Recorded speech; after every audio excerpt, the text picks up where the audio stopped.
You are listening to the Lawyer Life Podcast, episode number 11, and we are talking today about boundaries. We love them, we hate them, we all need them. Welcome to the Lawyer Life Podcast. If you are wondering how to find greater success and peace in your career, how to get more done, and find more time for what's really important, you are in the right spot. At the Lawyer Life Podcast, we dig into the good and the bad parts of lawyering and provide practical tips to help you take back your power and start living the career of your dreams. I am your host, Autumn Noble. I am a speaker, author, practicing attorney, as well as a life and career coach for lawyers. I have worked in firms of all shapes and sizes. I've taught in universities, and I've built a thriving practice group from the ground up. And I also worked in-house with a Fortune 300 company. Now I've created the Lawyer Life Collective to leverage all of my experiences and learnings to help my clients pave their own way, whatever that might look like. We are so glad that you're here.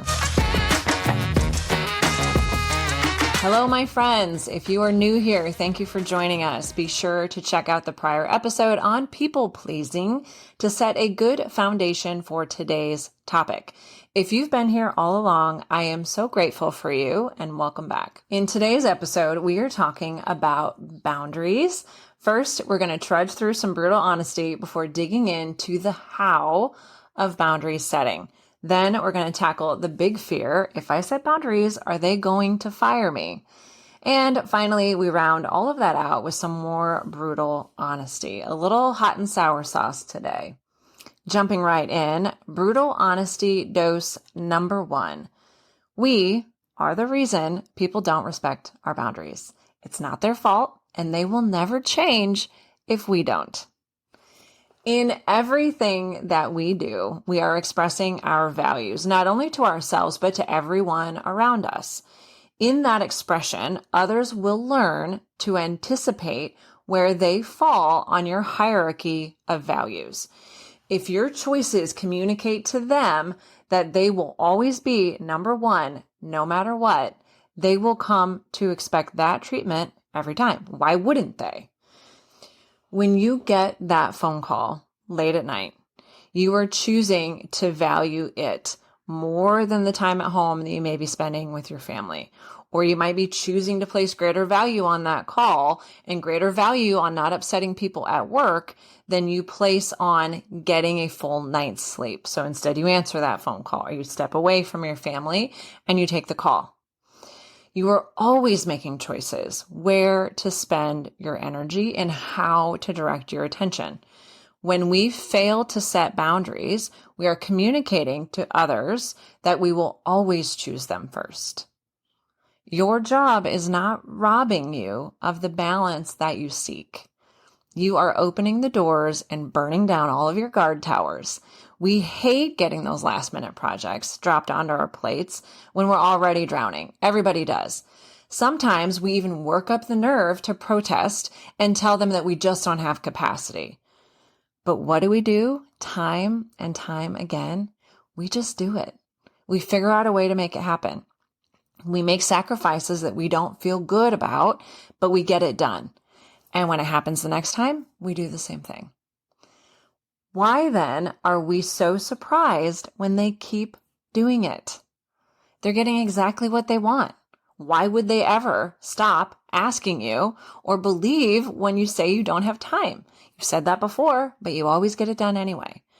So we have to first really recognize that we are part of the problem. Our inability or unwillingness to set those boundaries is why people keep treating us that way. They're never going to change, and we've given them no reason to change because they get what they want every single time. You set the precedent by communicating where those types of interactions fall on your list of priorities, and your answer historically has been right at the top. Above everything else, my family, my friends, my sanity. The only person that you need to be mad at for constantly pushing your boundaries is you. Other people will not naturally violate our boundaries. They're taught what is acceptable. We teach them what is acceptable by our actions. When they continually do so, it is only because they have become the monsters that we created through our own actions. Consider this.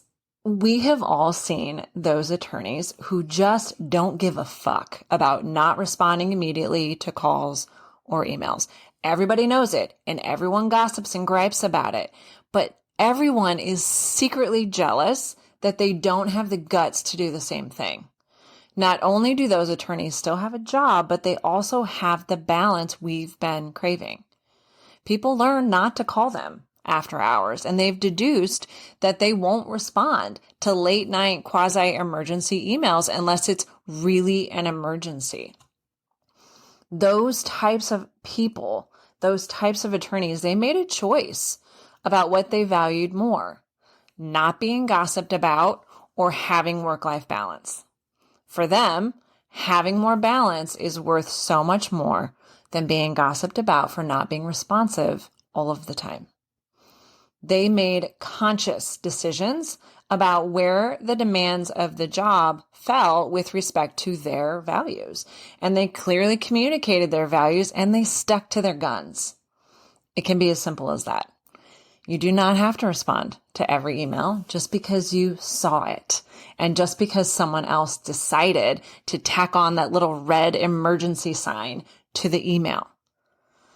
We can develop the art of cultivating our email and only responding to true emergencies after hours. We're not ER doctors. There's rarely those kinds of emergencies, but people get used to you treating them and honoring them in that way. Because after all, humans are creatures of habit. If we allow others to call on us at all hours of the night, they will continue to do so if it yields the results that they want. And they will stop if it doesn't get them the results that they want. You are not a victim to others. You're only a victim to your own choices. And luckily for all of us, we can start making better choices, choices that are more in tune with our values. Thus, we can choose instead to set some boundaries, and here's how we do this. First, let me say, boundaries themselves, they're not that hard. We can simply say no as a means to protect our time, our energy, our true priorities, whatever it may be. Say no for whatever reason resonates with you. And then, if we choose, we can offer some clarity around what we will do if the other person does not respect that answer of no. For instance, this may sound something like, no, I can't do that project today. I have too many other competing deadlines. We could leave it at that. Or we continue on and say, if you want me to do it, I can get to it next week. And if that doesn't work for you, we're going to have to coordinate with the other partners and projects to adjust my priorities. It's pretty simple. It's pretty straightforward. Whatever options you're giving them, it doesn't end up with you piling more on top of a full plate. If that person continues to push, then we can simply offer more clarification about the consequences of them not honoring that answer of no when we gave it the first time. You could say something like, I understand that if you need me to do this today, that is going to require me to push X, Y, and Z other projects. And I'm going to have to check with the other partners to see if that works for them. If it doesn't work for them, I will get to your project next week, unless you want to have somebody else do it, because I've already committed to other priorities today. And I will let you know where this all lands when I've discussed it with the other partners whose work I'm tied up with. If the workload and people pushing projects on you is not part of the reason you feel called to set boundaries, it might be simple day-to-day interruptions that are making it really difficult for you to focus your energy and focus your effort. So if you're overwhelmed by constant emails or phone calls because you're always making yourself available to others because there's no boundary there, we first have to decide what do I want that boundary to look like so that I'm not constantly on demand to everybody around me? So that's going to require a little bit of self-exploration before we figure out how to actually set the boundary.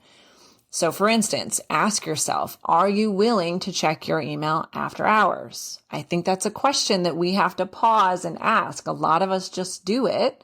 And I think we need to decide, am I willing to do that? And if so, what does that look like? Is it within certain hours? Is it a free-for-all? But really consciously making a decision one way or another is going to at least allow you to take some ownership and power back for how we're feeling so inundated and constantly on call.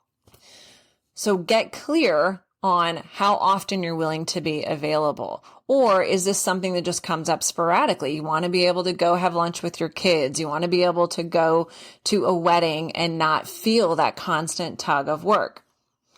In those instances, consider whether you could use your out of office message or email signature to communicate that boundary between work and the rest of your life that you want to have time for.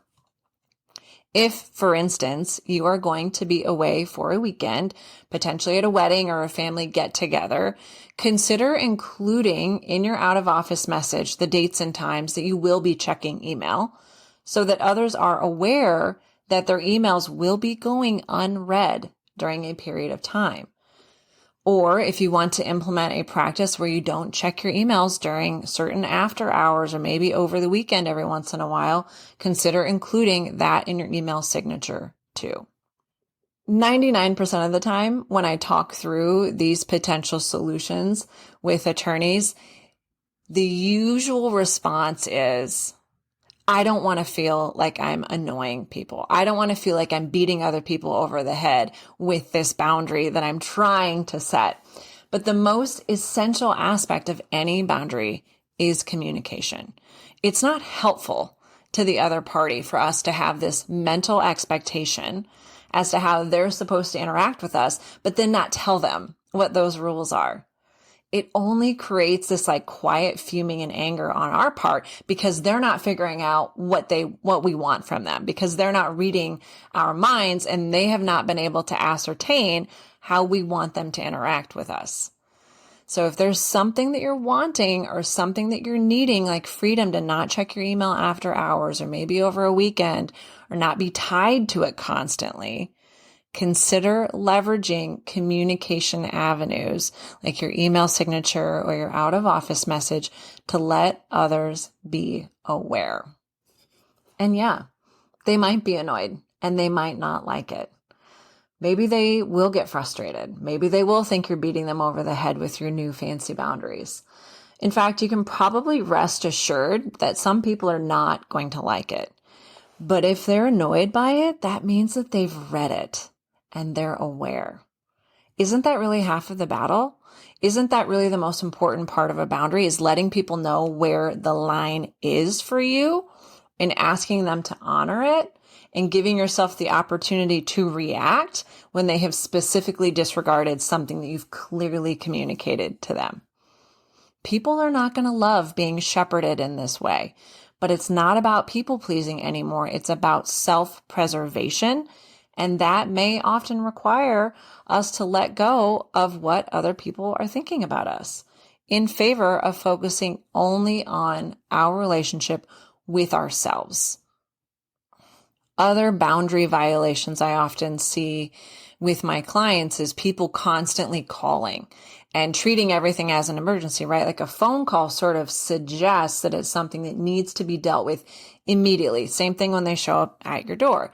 So if you're the type of person that's struggling with constant interruptions and violations of your time and space and energy from office visitors or phone calls, you might consider implementing a boundary to limit those interruptions and allow you to focus. A few options to consider. You can direct all your phone calls to go to voicemail for a period of time so that you can focus on whatever priority project you want to accomplish that day. You can ask your support staff to intercept all phone calls, except, maybe carve some out. I only want to receive phone calls from these people because I know it relates to whatever I'm working on.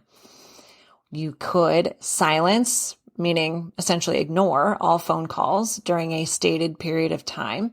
And you or your support staff could send a follow-up email to all missed calls, letting them know that you're working on a deadline and would be happy to get some time on the calendar to regroup, or inviting them to send you an email so that you can get back to them in between things when you come up for air. Either way, you're controlling the time of the discussion and really forcing them to kind of see they're clearly in the middle of something. Is what I want to bother them about more important than whatever I'm told they're tied up with? You kind of force them to step back and ask and reevaluate whether or not they want to put together that email, whether or not they want to put time on your calendar to further discuss it. And that can change the dynamic or the urgency with which they're treating whatever it is they want from you.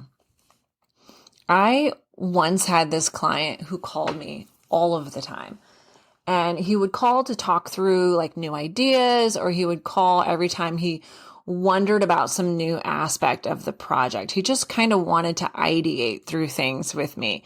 Sometimes he just called to vent about the people that he worked with or the project itself. And sometimes he just called to chat.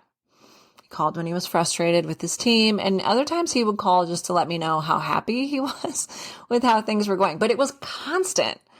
And how I showed up in that relationship really taught me a lot about how I set boundaries in my relationships and how I follow through on them or don't follow through on them. When it came to him, I got in the habit of ignoring most of his phone calls unless I had time or was in a good mood to chat with him. And once I missed his call, I would follow up with an email and say, hey, I missed your call. I'm tied up for most of the day, but if you send me an email, I'll get back to you in between things if you need something. Basically like, if you're calling just to chat, I'm busy. And if you want legal support, I'm here. And the issue became for me, my discomfort with setting that kind of boundary, because even when I ignored his phone calls and sent him a follow-up note, I would just be really irritated and distracted afterwards. Why does he do that? I'm not supposed to be his friend. I'm supposed to be his lawyer, right? So I really got tied up in wanting him to be different. And that was something I had to sort out eventually later. But even when I set the boundary, I was just fuming about it because I wanted him to be different than he was. So not only was I ignoring his phone calls, sending the follow-up email, but I couldn't just let the boundary be and move on. I was frustrated. And then I started to feel guilty. And so I'd feel myself just justifying and rationalizing what I was doing over and over and over in my head. I'm not ignoring him to be mean. It's not because I don't like him. I want to be efficient. I want to get this done. I don't want to lose a bunch of time today. Just kind of on, just justifying to myself, like why it was okay for me to do that. There was a lot of guilt that went with it. My brain kept telling me like, he's going to be mad at you. He's going to think that you don't care. He's going to complain about your service. He's going to tell everybody that you're just never available. All of these things, these guilt and kind of self-judgments went around and around. And so one day I kind of gave in to those nagging thoughts and those crappy feelings. He called me, I declined it, and then he messaged me. And the message was something like, can you, let me know when you've got 5 minutes. And immediately I could just feel myself getting frustrated. So I decided just to call him, like, forget it. I'm just going to call him and get this over with. So I called him, and I called him because I felt like I should, because I was feeling guilty. I didn't call him because I wanted to, and I didn't call him clearly because I was in a good headspace to talk to him. So he answered. I immediately regretted it because I could feel myself just starting to snark. I was not engaged. I was super defensive, incredibly abrupt, and annoyed. And it was pretty apparent. And so after the call was over, I felt terrible. I felt worse after the call than I did when I was telling myself that I should be taking his calls and feeling guilty for not taking his calls. It was everything I was trying not to do. I wanted to preserve the relationship with him, and that was part of the reason I was setting that boundary. But when I let that people pleasing drive me to bulldoze my own boundary, I really set the relationship back. We know, if you've been following along, that anytime we use should to direct our actions, it just never yields the results that we want. And in that instance, forcing myself to do something that I didn't want to do. I was feeling frustrated. I was feeling rushed. I was acting from a negative feeling. I end up showing up in ways that I'm not proud of, and I didn't in that moment.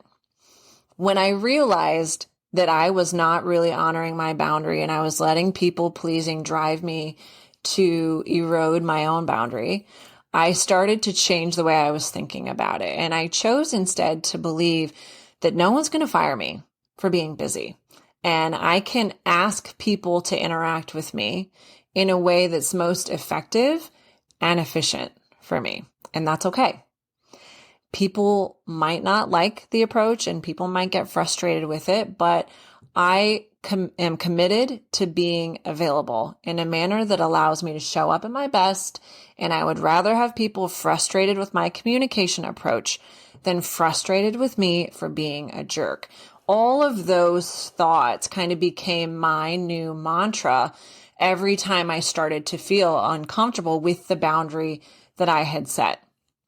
I chose to believe that I never have to answer a call if I don't want to. It sounds really simplistic, and we all know that logically it's true, but it never feels that way when we're practicing. I also decided to believe that I choose to act when I want to, not because I believe that I have to. Last, I decided to tell myself that I can choose not to concede my schedule and my time to anyone other than myself. So I recommitted to not taking his phone calls out of the blue and trying to kind of steer him to a more structured interaction, sending me his issues and questions over email or scheduling time to discuss. And so I also kind of anticipated that he might want more regular access to me than I was wanting to give sporadically. And so I started scheduling really brief check-in meetings with him that would provide him an opportunity to kind of funnel whatever it was he was wanting to talk about into a discrete time that I could anticipate and prepare for and structure my way around. After that project concluded, he gave such great reviews of my service. Never once did he say, "She's too busy. She never takes my phone calls." He was pleased with the service because when I did interact with him, I was present and I was there and I wasn't frustrated with him and I wasn't silently ranting at him for being the way that he was. Instead, our relationship, I was present and I was able to provide good support to him because I wasn't so busy being frustrated. He was happy with the service, not because I was at his beck and call, but because I put in the work to show up as my best, despite my discomfort and kind of the nagging worries that came with it. And having those kind of mantras to reframe it helped me to push through and push past my people pleasing and really stick to it. Because at the end of the day, it's not about pushing people away. It's about honoring yourself and your needs. It's about being committed enough to the relationship to be honest in the moment. No, I don't want to talk right now. No, I don't have time for that. That honesty is so that you can show up as your best in the relationship. It's truly about being so committed to the relationship that you're willing to do something unpopular. In the end, it's ultimately about being willing to be your authentic self in all of your relationships and letting go of any notion of how you're supposed to act. I have found in that relationship with that client, and my coaching clients have found in their own situations, that when we show up authentically, we set boundaries to protect our energy, our time, our space. When we do those things, our relationships actually flourish. It might feel like we're pushing people away, but ultimately we're allowing the relationship to deepen because we've given ourselves space to show up as our best. But here we go. The question that we all wonder about when we set boundaries. Are they going to fire us if we start setting boundaries? If we say no to work and stop taking phone calls and responding to emails at all hours of the night? Fair question. Most of the attorneys that I work with do not believe that it's possible for them to create happiness within their current environment. They come to me unhappy and overworked, They believe that the only way things are going to get better is if the firm finally changes, or if partners just stop giving them too much work when they realize that they're overloaded, or they just leave. Part of the work that I do with my coaching clients is helping them to start setting boundaries and flexing those no muscles. Saying no is always an option that's available to us to make more time for ourselves, to make more time for the things that actually matter to us so that we can find some space and some happiness and start getting more of what we want. We know logically that if we want more time, more balance, more peace, boundaries are going to be part of the deal. But we're really reluctant to flex those muscles because we're so afraid of the consequences, which makes perfect sense. Like that's that part of our brain that's trying to protect us. Saying no and putting up boundaries, it is a change from our past practices. And because we're doing something unusual, our brain is going to have some struggles with it. And it's going to tell you about all the reasons why we shouldn't do it. There is a difference between not knowing how to resolve a problem and being afraid to implement the solutions that you know exist. Let me say that again. There's a difference between not knowing how to resolve a problem and being afraid to implement the solutions that you know. When my clients consider the possibility of not responding to an email at 8:30 p.m. on a Wednesday night, it doesn't seem like it's a real option. Their brains tell them that those kinds of boundaries are going to get them fired, they're going to get demoted, judged, and they're going to get into all sorts of trouble, which is possibly true, right? I'm not going to lie and say that everyone's going to love it and there's no reason, for them to fire you. Absolutely. You could get fired for setting boundaries. You could piss off the wrong partners. But we set boundaries because we know what is good for us. And that doesn't mean that the other person is going to like it. It doesn't mean that they have to like it. It doesn't mean that the firm has to accept it. But let's explore that. My clients that are learning to set boundaries and say no continue to meet their hourly obligations to the extent that those obligations are clear. They continue to do good work and oftentimes even better work because they're not so overloaded. They continue to be a team player and arguably an even better team player because they only take on work for the team when they actually have capacity. And with these changes in their boundaries and their workload, their attitude changes, their energy changes dramatically as well. Is it really reasonable to believe that a firm is going to fire someone performing in this manner simply because they're not willing to be a doormat on call 24/7? It's possible. But as you can kind of start to see, it doesn't mean that we're just going to stop working altogether. What it means is we preserve our ability to do better work, to be a better teammate. Some firms might have a hard line on that. It's possible. But there's a lot of reasons in there why doing this might actually prevent us from getting fired. I have certainly met more than my fair share of attorneys who have gotten fired because they're not setting boundaries and they're people pleasing and they're overloaded and they're doing shoddy work. And eventually firms have enough of that too and fire people for those reasons. It's possible that even though the firm and the partners might not like this new approach and these boundaries that you're implementing, it's also possible that they will swallow that pill even if they don't like it because they also like the other side of the coin. Furthermore, when we tell ourselves that setting these boundaries, pushing back and saying no, is going to cause us to get fired, I honestly don't believe that result differs a whole lot from the alternative. I work with attorneys every day, all day long.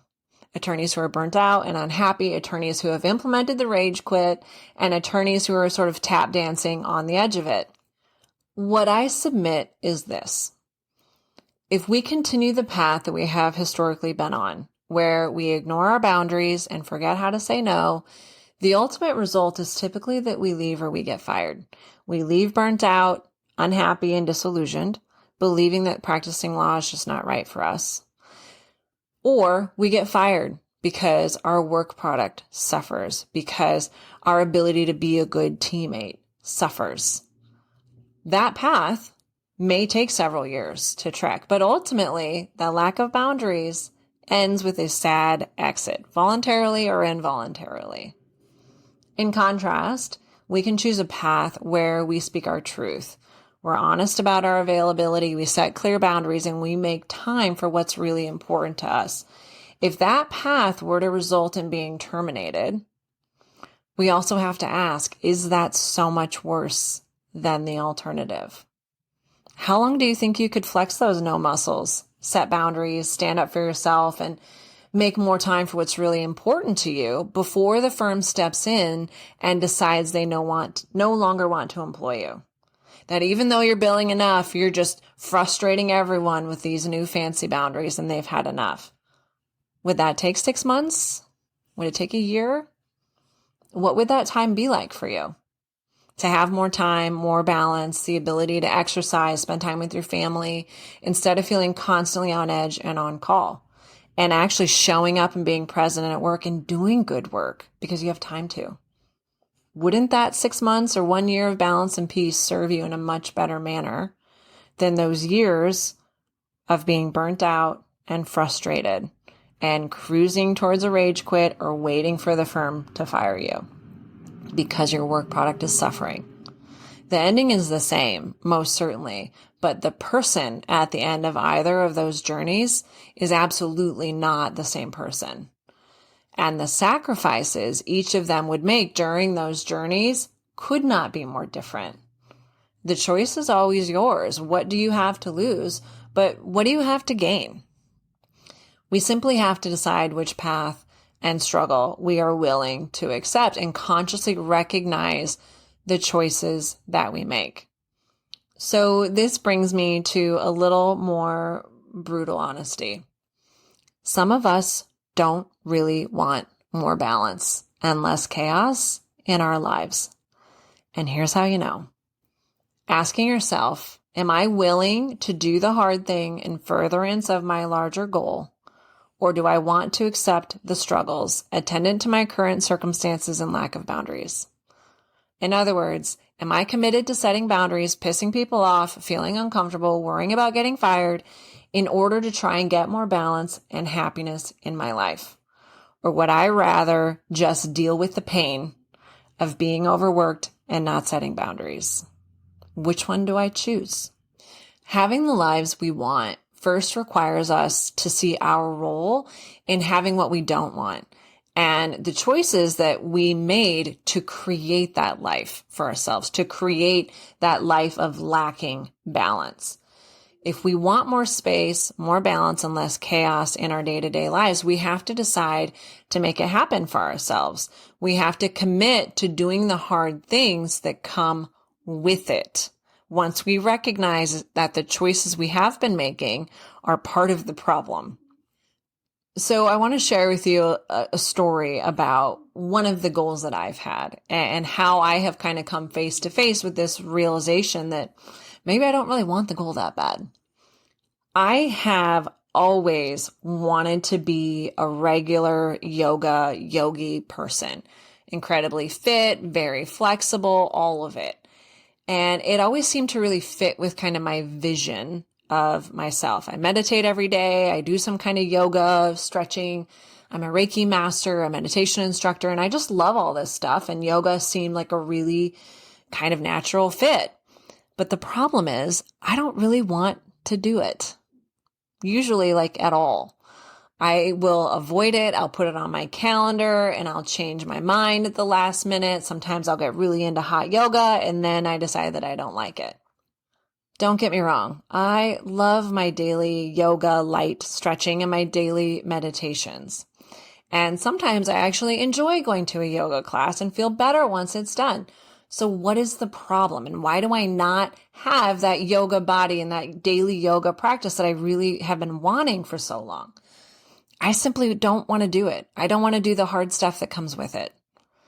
I love the idea of having a daily intense yoga practice, but put simply, I don't really want to do the work. I don't want to hold uncomfortable poses for a long period of time. I don't want to go to another type of fitness class every single day. I don't want to put my leg there or bend in that way. Like there's just something about it that I just don't want to do.